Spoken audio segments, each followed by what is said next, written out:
always a student.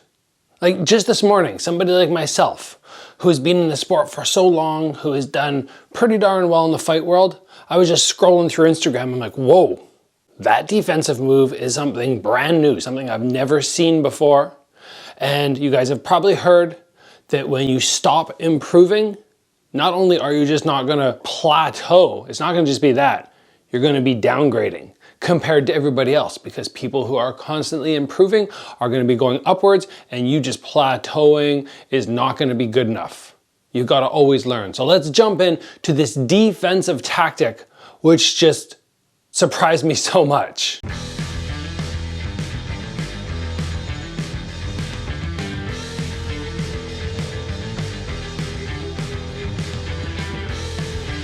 So I'm loving the defense right now, giving it a little bit of a push because my defense course is coming up March 25th. And I saw this clip of Teofimo Lopez, who is one of the hardest punchers in boxing, do something that was so unique. His opponent comes forward and throws a jab at him. And Teofimo hits his bicep out of the air. And I just went, wow.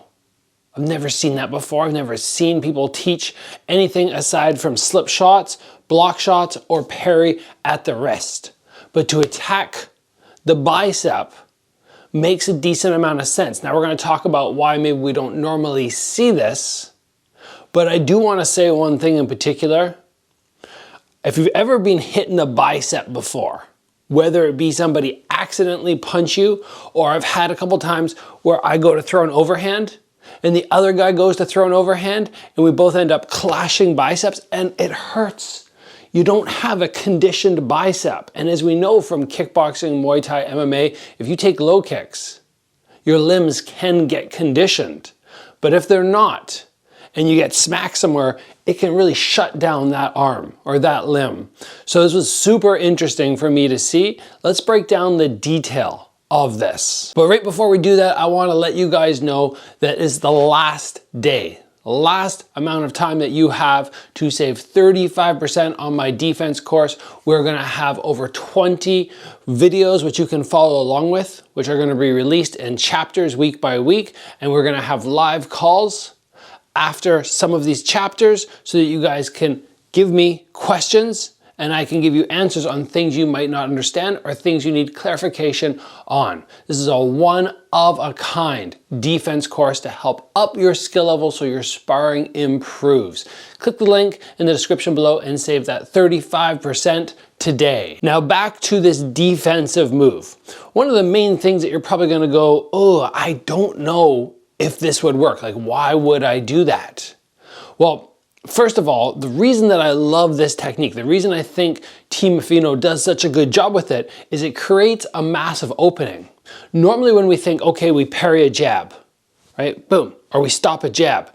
This guy's arm after the parry is just gonna kind of get knocked here, and he'll still have this shoulder up and he's not a sitting duck. But if you can knock his arm out to the side, the cross is lined up so nicely.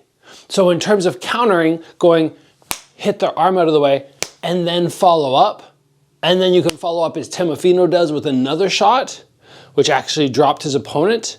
Oh, it's so darn nice. But I guess most people's question, it was the same as mine, would be how hard is it for me to pick that arm out of the air? I don't think it would be like, it's not a jab. He's not jabbing his jab. He has to kind of come with kind of an elongated hook. It's not really a proper hook, and it's not a proper straight punch. It's going to be kind of like that. And if you can time things and you're a quick fighter, this is definitely possible. But I could see the hesitation of some people in trying to actually pull this off. It might not be for the average person who is new to combat sports. This might be something down the road that you learn after you've gone, okay, I know how to parry, I know how to catch, I know how to slip. Now I'm gonna try and pick this shot out of midair. But what he does very nice is he just does a tiny tip back so that jab can follow its way in. He's not trying to go, okay, I have to be so fast that I'm going to hit this punch while it's on his way out so it doesn't actually touch me. The punch comes right up to his head, and it's right around here where he catches it. But keep in mind, the longer this guy is on his punch, the harder it's going to be for him to get his arm back to his head after his arm gets deflected to the side. If it's a short one, or you get him on the way back in, it's not going to be ideal. So trying to catch this dude as he's really long and throwing your punch as you just tip your weight back a little bit is ideal. Plus now, as you tip your weight back, you're going to have more force to come back with your cross. You're loading up that back leg and you're pulling back the shoulder for more of an unwind to increase that power. So like I said, this is a one-of-a-kind technique for me that in all my years of watching combat sports, I haven't seen it. That does not mean that other fighters are not utilizing it or other coaches are not teaching it. It just means it's my first time seeing it, and it just kind of eye-opening to me, where I went, oh, I gotta try this. I gotta try and add this in. And what happens in learning combat sports is you see something, you try it, and you either add it or you disregard it. And that is how you create your own style. You don't just do what everybody says. You don't go, okay, my coach told me I have to live inside this little box. This is what I'm allowed to do, and that's the fighter I'm gonna be.